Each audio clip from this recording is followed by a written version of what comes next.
Men Ibadullayeva Malohat Narimanovna 1988-yilda Yangibozor tumani Bog'olon qishlog'ida tug'ilganman. Men 13-son Davlat maktabgacha ta'lim tashkilotida 3 yildan buyon tarbiyachi metodist lavozimida ishlab kelmoqdaman. Bugun men kasbim haqida emas, balki bu kasbning millat kelajagiga hamda yurt ravnaqiga qo'shayotgan hissasi haqida so'z yuritmoqchiman.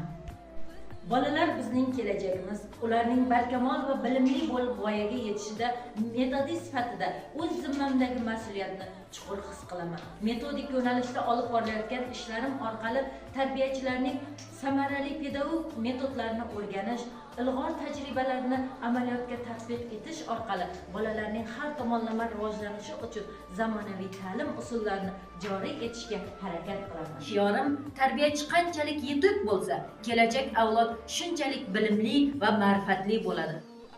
Farzandlarimizning kelajagi, ularning tarbiyasi biz pedagoglarning qo'lida. Shu bois o'z kasbimga bo'lgan yuksak mas'uliyat bilan yondashaman va tarbiyachilarimizning bilim mahoratini oshirish yo'lida izlanishda bo'laman. Faoliyatim davomida tarbiyachilar bilan metodik mahorat soatlarini tashkil etib, ilg'or pedagogik tajribalarni amaliyotga tatbiq etishga alohida e'tibor qarataman.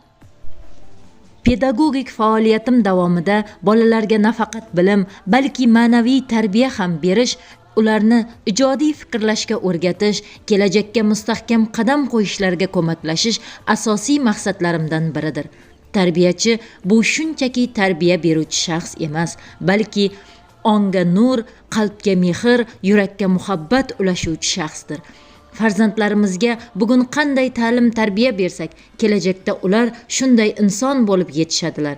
Men har kuni o'zimga savol beraman. Mening bugungi ishim O'zbekistonning tarakkiyotiga qanday hissa qo'shadi? Va shu savolga har kuni men o'z mehnat faoliyatim bilan javob beraman. Bugungi kunda prezidentimiz rahnamoligida maktabgacha ta'lim tarbiya jarayoniga juda katta e'tibor qaratilmoqda. Chunki maktabgacha ta'lim tashkilotining rivojlanishi O'zbekistonning ravnaq topishi demakdir. Mening mehnatimni tuman va viloyat maktabgacha ta'lim boshqarmalari ham e'tibordan chetda qoldirmadi. Ta'lim tarbiya jarayonidagi fidokorona xizmatlarim e'tirof etilib, faxriy yorliqlar hamda tashakkurnomalar bilan taqdirlandim. Bu menga nafaqat g'urur, balki kelajakda ishtiyoq bilan ishlashga kuch bag'ishlaydi.